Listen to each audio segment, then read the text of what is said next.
What's up, guys? Welcome to the first ever episode 84 of the Kind of Funny Gamescast. As always, I'm Tim Gettys, joined by the coolest dudes in video games, Colin Moriarty and Greg Miller. Hello. Hello. Hello. It's good to be wearing the same shirt. Why'd you immediately? I want to bring attention to it immediately. I couldn't let the people have to. I didn't expect it. I definitely didn't expect it from you. You don't wear t-shirts often. I don't. Let alone the Kind of Funny t-shirt. Well, I packed all my shirts for PAX. We're about to go to PAX. You can find our schedule over at kindoffunny.com/PAX, which at this point... This only helps you if you're getting it on Patreon. Yeah, whatever. You should check us out. We're doing a bunch of cool stuff, and I'm hosting a panel. I'm a little bit scared about it. You're going to be great. South Park panel. You're going to kill it.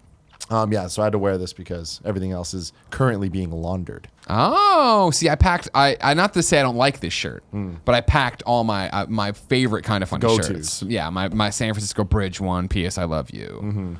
I want to do this. Producer, seducer, team fat. I feel you. So this is like the one that's like, this is an everyday Kind of Funny shirt. This isn't a special occasion Kind of Funny shirt. I can wear this whenever I want to wear it. If everyone else wanted to wear it, where could they get it? They can get it at kindoffunny.com/store. It's true. It's very true. What about you, Colin? What shirt are you wearing? Shirt? I'm wearing a Lewis and Clark shirt. I'm just laughing because Kevin just had like a blunderous switch, and then sat back and actually just shook his head in the negative. No, I'm wearing my usual Polite Provision sweatshirt that I wear every day. I like the sweatshirt, but Eric Castro, make it in black. If you could, he does make it in black. I'm getting it. It's black with gray. I would select the pink, but can I buy this online? No, okay. This is only for people that work there or me. Well, I'm sure I can get one. Probably. You having fun there, Kev? It doesn't look like Kevin, you having a lot of fun? Switching's hard. Ladies and gentlemen, this is the Gamescast. Every week we get together, talk about video games, all the things we love about them. You can get it early on patreon.com/kindoffunnygames, or you can get it late on youtube.com/kindoffunnygames. Either way, we love you a lot, especially Greg, right? I love everybody. You know that. That's my whole shtick. I do. You know what else you love? What's that? The Patreon users that submit topics and stuff. Oh. Just like Min Chung did. Min Chung says, this month's topic is simple. You guys are in charge of the PlayStation Vita 2. What would you do in terms of hardware, software, UI, price, games lineup, etc.? See, I like this one. I like it too because we're timing it. This episode's going to be going live the week before PlayStation meeting. So this is our final kind of chance to talk about this thing that's probably not going to happen. Remember, on September 7th, you can go to twitch.tv/kindoffunnygames and watch our pre and post shows all about the PlayStation meeting. And, of course, watch it while we do the meeting itself. We'll talk over it. Oh, wait, so this goes live for Patreon before Patreon. Patreon the week before for normal users. Monday before. This will be the Monday. 2 days before. I was going to say, so come watch all our content there. Don't worry about it. I'm excited. I forgot. We're coming up. It's coming up soon. What I like about Ming's question here is the fact that it's deeper than what we usually get. Once in a while, Con and I'll talk about PlayStation. I think on the last PS I Love You, we did actually what we'd want out of a Vita 2. But we never go into UI software. We always get hung up on the machine itself. I still think that's where I start right now. Where I start, Tim. And well, actually, you know what? I'm going to start with a little history lesson. Go for it, Craig. Go for it. PlayStation Vita, objectively the best piece of hardware that's ever been released in the video game landscape. False. But the problem with it is that it's a tale of two Sonys. It's still very much the PlayStation 3 Sony, and it's still very much the PlayStation 4 Sony. PlayStation 4 Sony, of course, came out, kicked everybody in the teeth, admitted they had fucked up last generation, and said they were going to fix it this time around, right? Mark Cerny comes out. It's a powerful PC. It'll be easy to port your games. It's not the cell processor. We're here about games. We're here about games. We want to talk to gamers. We want gamers to buy this system. This is a machine for the hardcore gamer. They never say hardcore, but that's what they're striving, right? The people that are starting to feel left behind, whether it be mobile gaming, whether it be whatever the Wii U is trying to do, whether it be, if you remember, what Xbox One was saying they were going to do, that they were going to TV, Xbox, TV, Call of Duty. They came out and said all the right things. PlayStation 3, of course, was them saying all the wrong things for a long, long time and not really understanding the market, getting it on track in the end, but still never really recovering, right? PlayStation Vita is right in the middle there, where I think that if PlayStation Vita hadn't happened the way it happened with PlayStation 3 on the market, and that's Sony, if they would have waited and launched it after PlayStation 4, we would have seen a device, that's the device I'm going to pitch you, which is, here's the handheld for the hardcore gamer, the gamer. It's about games. It's going to be easy to port your stuff. It's as powerful as a PS3. Hopefully it's somewhere closer to a PlayStation 4, but whatever is actually technically relevant, right? It is a boutique item. We aren't expecting to sell a lot. We want this to get into your hands so that you, the person who loves video games, can play high quality video games wherever you are on the road, have that PlayStation experience. You look at this device, I think it looks a lot like the PlayStation Vita is right now, except that it has 2 triggers. Colin and I disagree on this all the time. I say there's no touch of any kind because I think touch does harken back to we're chasing the mobile market. We're chasing the casual gamer. This can be something for anybody. This is a device that we know we're not going to make the biggest margins on. We know we're not going to sell 15 million units on. We're giving you this device that we want you to do, because then it's going to be the one where if it came out now or they made one now, what they should rely on is that, hey, play your PlayStation 4 games anywhere with remote play. And they tried a little bit with PlayStation Vita, but it's always been so weird and pigeonholed in. And all right, cool, like, oh, you got to use the back touch for R2 and L2, and that never works right. Or swipe over here for a grenade and stuff like that. L3, R3. Exactly. Boil the DualShock down into an actual handheld, and that's all it is. And maybe it is chunkier. Maybe we get the form factor to where it looks more like a DualShock with a screen in the middle or something to that effect. But that's what I would want out of a PlayStation Vita 2. I would want them to be the Sony that came out in that February event and say, here is a device that is designed for you, for me, for you, the person who's watching this. We want to give you this handheld, and we want it to speak to you as a gamer and not worry about, all right, cool, and there are going to be iOS ports and this, that, and the other, and da-da-da-da-da. I want it to be a real machine. Mm-hmm. I agree with some of what Greg says, but I don't agree with all of it. I mean, the touchscreen thing is just... That's just a fundamental disagreement that he and I have about. I think, you could say this is this courts mobile gaming. To me, I say that's how we interact with devices. So like the interface of the Vita itself, it may like with the bubbles and stuff. I think it's fine. Like I think you can make something cooler. I'm not intelligent enough in design to know what it would be. But I say that only in the sense of that, like the touch screen, having a tactile screen is not that expensive in 2016, 2017 at all. And even if you're just interfacing with the machine and not with games, I think it's totally worth having it because that's the way we play with those devices. I think it honestly would feel very old if you couldn't touch that screen. I think it would be weird. But that aside, I think one of the major things from a technical standpoint, and we've talked about this in the past, I think, is that to Greg's point of multiple Sonys is that there's not been any synchronicity between Sony devices in a long time, and it's been a huge problem for them. So like PSP predated PS3, and any interactivity between those two devices was really like not USB stuff. Yeah, like much. Not really that important. PS3 came out and kind of caught fire later on. Meanwhile, Vita was really designed to work with PS4, but they couldn't say that yet. And so they had this weird kind of in-between space, like Greg was saying, where it's like, well, PS3 is doing fine. We can't talk about the PS4 yet. The Vita seems like it was made without the PS3 in mind, but really it's made with the next console in mind. We can't talk about it. And that caused a lot of messaging problems. It's the same kind of thing we saw with the fucking light bar on the controller for the PS4, where like, why does this exist? And they're like, well, it's for the camera and all that. I'm like, but who cares? And it's like, oh, it's for VR. That's why you just couldn't say it yet. Mm-hmm. Like it's totally for VR and totally for the interactivity of VR. So they have this synchronicity problem with their devices. And now that PlayStation 4 is doing really well, to have a device that is more powerful than PS3 if components allow it and the price point can be below $300, which I think would have to be. You could have a boutique device, a niche device like Greg was saying, that I think could cater to the hardcore gamer like he was saying as well. But I think because all the stars align better for Sony now, that they could probably sell twice as many of them as they sold Vita if a very specific thing very specific things go in order. They're not going to sell 50 million units or even 40 million units of a handheld ever again.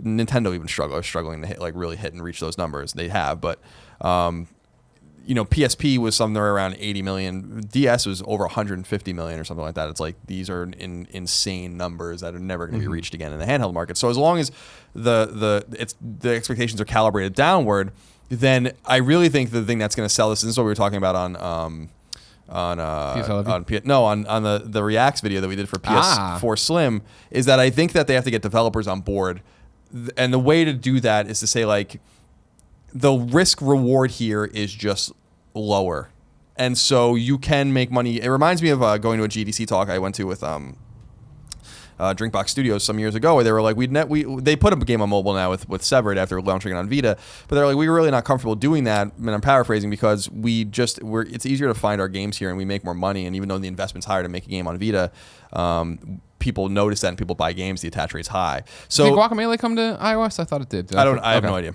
Severed makes sense on iOS. Sure. And I think it's probably fully playable there. I wouldn't, I wouldn't be surprised by that. The thing I think that they have to say is, I was reading some stats lately. The last year, traditional handheld gaming only accounted for 3% of the market, but this was only done on the back of 40 or 50 or 60 million devices. It's an impressive amount of money made on a small amount of devices when you compare it to the quarter of the industry's gross revenue that is garnered from mobile across nearly 3 billion devices, with an average price point of a game or an app at 50 cents, with most of the stuff being free, and with 58% of the 58% of revenue accounted for with 1% of the audience. Those kinds of statistics scare the shit out of game developers, because they realize that no one's really paying for their games. 58% of revenue from 1% of the audience is not a viable solution for a more traditional space. And 50-cent average being brought down heavily by free games means that money can't be made. Even if your game is niche and people are downloading it at 50 cents or $1 or $2, there's no money to be made there. It's not possible to turn around things. So go to developers and be like, we want your games on this device. And yes, you may only sell 100,000 copies or 50,000 copies of a game at $10, but isn't that a lot better than having your game downloaded 500,000 times with 1% of the audience giving you maybe a couple dollars each?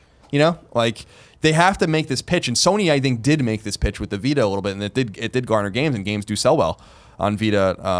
Not all of them, but some of them. So I think that's the big strategic thing that they have to do, is to say, this might not make intuitive sense because of the volume, but this makes intuitive sense for revenue, and this makes intuitive sense if you want to make core games for core gamers and want to get noticed. Really nurture that catalog of games and make sure, and I think they've done actually a really nice job of that on Vita. There's garbage on Vita, but there's actually a really good catalog of games on Vita, and they're not that hard to find. So make those cases to developers. I think the tech is less important. But 2 triggers and all that kind of stuff, I think is has to happen at clickable analog. It's one of those, by adding those, I feel like you open the door to again have a Mark Cerny presentation of, we realized we made some errors with Vita originally. This is going to be so much easier to port your games over indie. Every indie game that comes out, it shouldn't be that the Vita version now gets canceled or whatever. Because no, you just have to bring over the PlayStation 4 version and do some voodoo to it. Because I'm sure for these indies that aren't as powerful, obviously, right. And I hit the port button. I just do feel like, Greg said, they're only going to sell, the expectations of 15 million. I don't think that Sony should do it if that's what their expectations are. They have to aim higher than that. Like, whether or not it's possible, I don't know. But one last foray into the market with a goal of 25 million, I think is not unreasonable, considering what Nintendo's doing on the backs of their IP, but also on the backs of some third-party games that if they could just, people really enjoy some of this stuff. The level 5 games, for instance, like Professor Layton, Square Enix is producing a lot of good content there.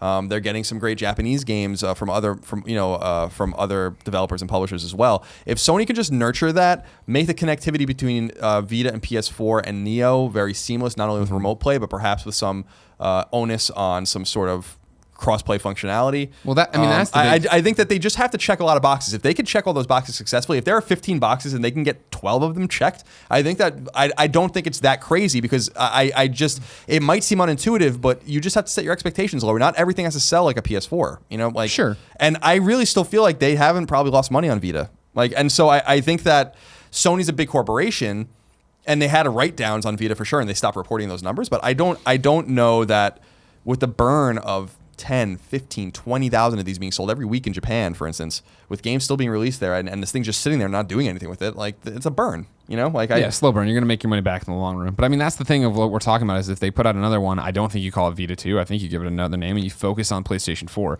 Talking about the Vita in particular being a device out of time and out of sync with the company is the interface. I hate the bubbles. I think they're fine, don't get me wrong, for what they do, but it's a weird system, a weird interface that isn't PlayStation in any respect. And it was one of those things when we originally got it, we were like, oh, interesting. Is this a hint of what PlayStation... No, you get PlayStation 4, and I think it's clear that they were like, we're not bringing the XMB over to PlayStation 4, so don't do what we did on the PS3 and PSP, which made sense and was awesome because it was easy to transfer files and stuff in between, but we don't know what the PlayStation 4 interface is going to be yet, so you can't do that either. Yeah. So it became, all right, we'll do this touch bubbly thing that originally you didn't even have the ability to control with any of the real buttons. You had to touch and do all these different things, making it feel like this device that wasn't built for gamers. And so that's the whole thing, is you put out whatever you call the next handheld, Vita 2, which is not what you call it, but we'll code name it, and you make it look like live area. It's the exact same idea, exact same stuff happening on it. Same thing where go over, you go one to the left or whatever, and you see what your friends are doing and how that's going. And then the store is always up there, and you're same everything, just to get in there and be like, okay, this is what this device is, and this is how it communicates. And when I plug it into the PlayStation 4, the PlayStation 4 recognizes it, which is out of control, insane. That when you plug the Vita into the PlayStation 4, it just goes, this device is not supported. Yeah, it's like, are you fucking kidding me? That was like, because like, granted, we were moving in all sorts of ways a normal consumer doesn't, but it was so much easier to download games to the PlayStation 3 and plug in your Vita and transfer them over. And the Vita, I like, even with like photos, the way you can screen cap and then plug it into your computer, and your computer's like, okay, cool, you want to drag these into your photo? I'm like, yes, this is perfect, this is great. Why is it such a chore to make this understand what's happening on the PlayStation 4? Yeah. So for me, I've been thinking a lot about this. A couple days ago, me and you were talking on Colin and Greg Live, I guess it was yesterday, about what it would be called, like what's the best title for it. And I was saying I think it should just be PlayStation Portable and call it a day. But I was like, is there something better to do? Because I think Portable is a bit of an outdated thing. We're talking about the Vita being stuck in a time that doesn't really exist anymore. And it was in the middle of the things. I think that the idea of a portable system is very close to being outdated when we have mobile existing forever, and that we have what we think the NX is going to be.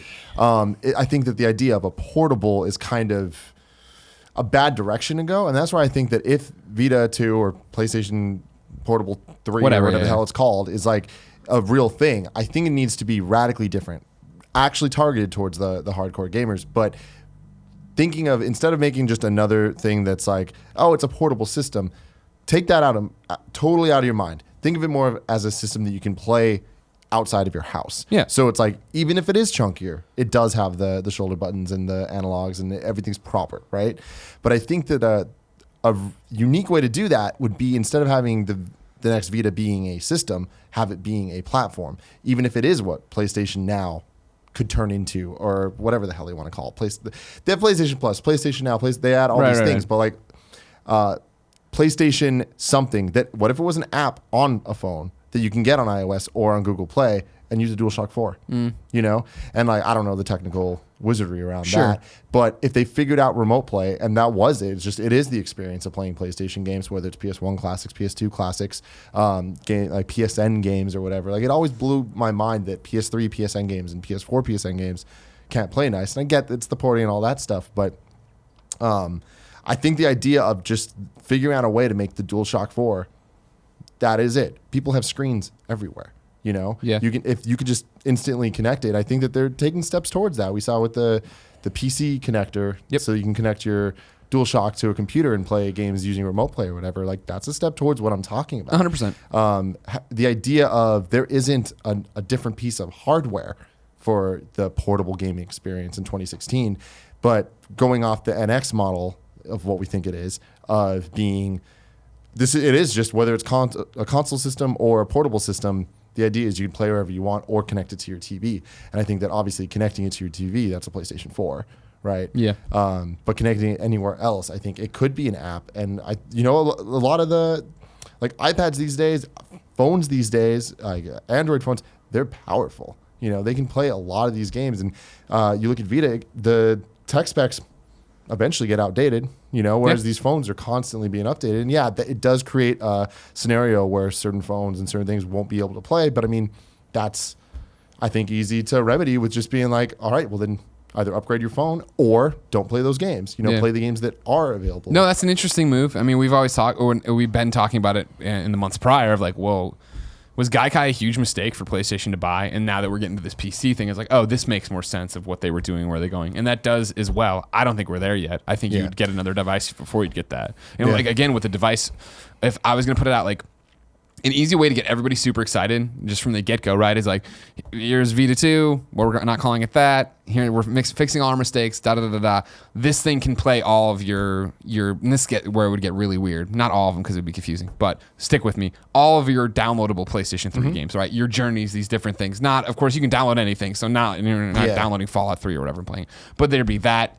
Every PlayStation 2 classic we've re-released with trophies, that's enabled from day one. All the PS1 classics that for some reason we didn't even bring over, they're here. Like, and I think that is, in addition to that, take the DualShock 4, put a screen in the middle of it, let it do all those things, and then you can use it as a PS4 controller if you want to play those PS4 games, or the remote play, right? And the remote play has its limitations, but that's because that's just where we're at. You know, you're not going to be playing PS4 games on the go wherever the hell you want. Seamlessly twitching all over the place, So I think that there's a lot of different options, and I think that, you know, they know this. Like, I'm sure that PlayStation knows what NX is up to. You know what I mean? And I'm sure that they're trying to remedy that in other ways. I would be shocked if they actually come out with another thing that looks like the Vita. Yeah. Just because I personally feel like that's just a really outdated move that it'll do fine. You know, I don't think it'll lose money, but I think it'll just be another thing of just, you know, it'll get them enough revenue for it to be worth it. But at this point, I think that it's not a good call to put out things that are just going to be there. Like, we already have VR that's going to hit that. You know what I mean? Like, focus on stuff instead of just putting out more things. Because then press conferences get more and more convoluted, and then people are like, eventually next year, if there is another Vita announced, they need to focus on PS4 titles, the portable titles, and VR titles. And it's like, where do they do all that stuff? And don't forget, like, trying to explain the Neo. Oh yeah, and all that. So yeah, I mean, it gets complicated. It's muddied and muddled. But I think what Sony needs to realize, and I think what's really important and what's integral, is they should not cede this hill. And I don't mean seed as, you know, CEDE, this hill of handheld gaming to Nintendo. Nintendo is in trouble. They're on the ropes, and and I'm not saying they're on the ropes as a company, but as a manufacturer of hardware, they certainly are. And push them. You know, like, someone needs to challenge them. Like, the idea of what the NX sounds like it's going to be is cool, and I'm interested in it. And so fight with them. That's what they've done with VR. They're really at the tip of the spear of VR. It was a bold move, and I think it's going to pay off for them ultimately. It might take time, and it might come outside of gaming. It might come from some other part of Sony, but being on VR and making sure that they have a proprietary piece of hardware there, I think is very smart. And with NX, you know, doing something which I think is interesting, which is like, you know, a ubiquitous console and handheld experience. Don't let them get away with it. Like, I agree with you that they must know, and I'm sure everyone knows what everyone's doing at the top. And so at least, like, force them to make moves that, you know, force your competitors to make moves that would defend their position. Because if NX is you know, uncontested in this, like, particular space, and I'm not saying that they need to make a hybrid console, because that's not what they're going to make, but the handheld space, if it's uncontested, that's boring. Like, and that's not really good for the gamer. Like, Nintendo is in a corner, and so they have, like I said, they have something to prove. They have to figure things out, and I think the NX is probably going to be pretty cool, but. Or at least I hope. I don't know why I feel that way, because, you know, they haven't released any hardware that's all these rumors that's sound super great. compelling, but the rumors do sound awesome. And so I really want to see, like, what that's all about. And I think Sony kind of challenging them and using some of this war chest that they're slowly accumulating again on the back of PlayStation 4 success. It would be smart to invest in other places, but at the same time, a company as big as Sony that does things other than gaming, unlike Nintendo, really, if they're looking at profit margins that are small, like, it might not be worth it for them to do it. But I've said it over and over again, and I believe it, that they're crazy enough to do it. And I disagree with you. I think that you will get a handheld that, like, is maybe a little chunkier or something like that, but it will be very much a handheld. And if it happens at all, but I don't know. You know, I have a vision in my head of something like a little bigger than Vita. I've always had that vision. I don't know, you know, if that's the case, but.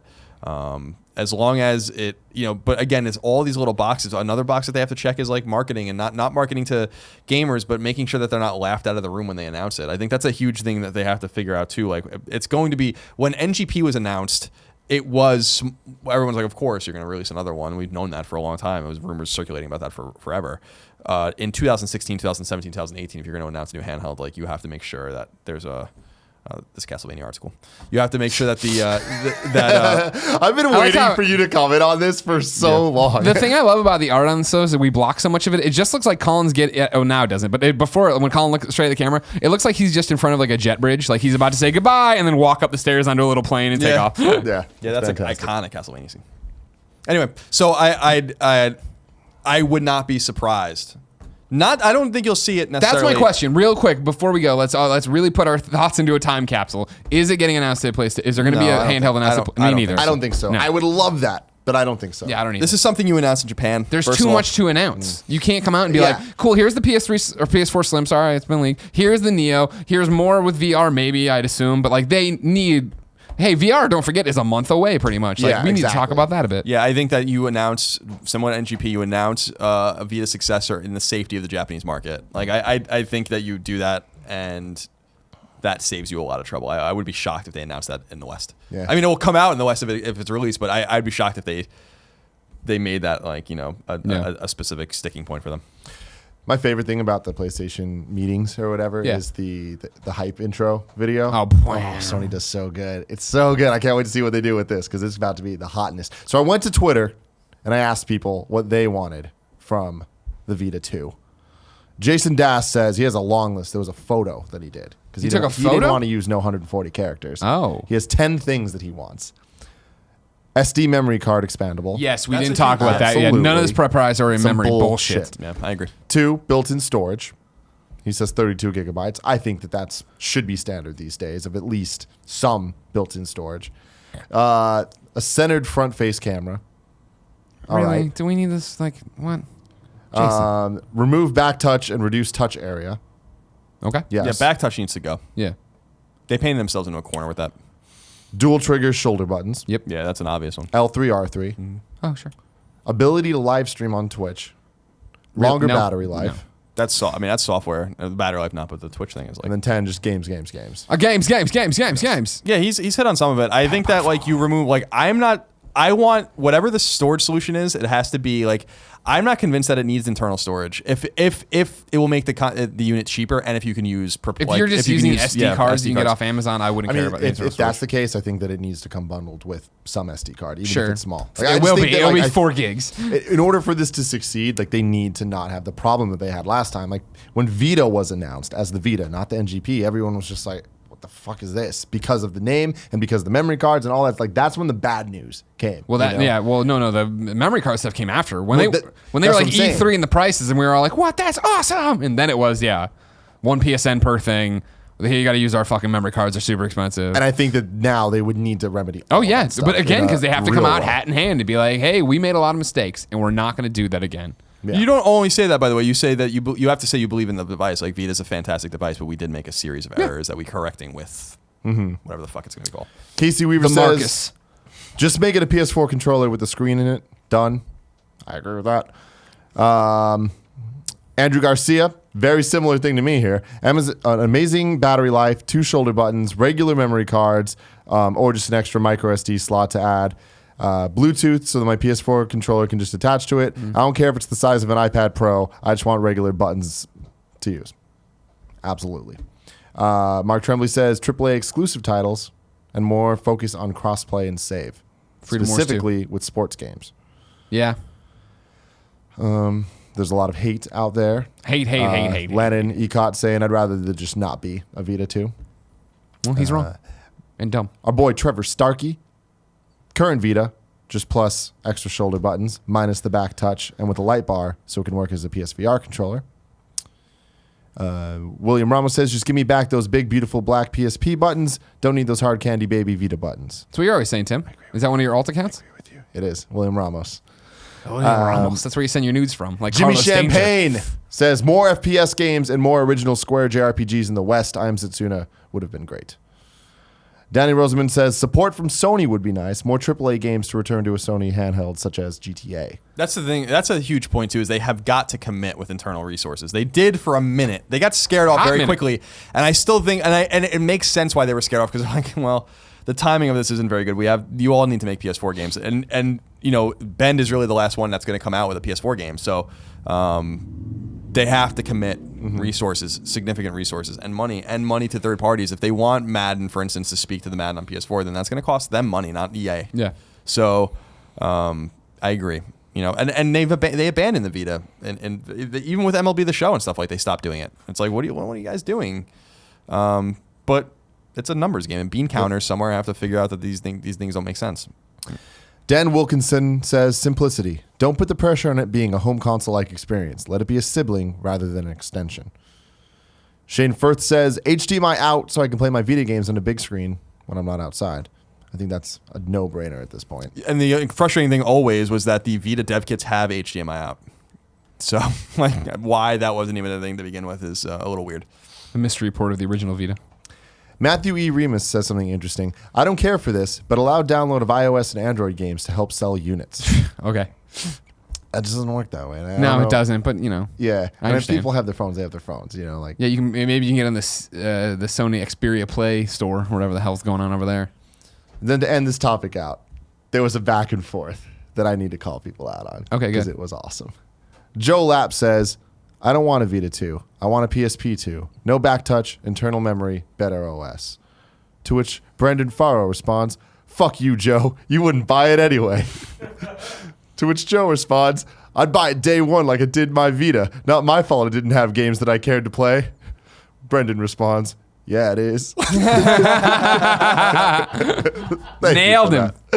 All right, guys.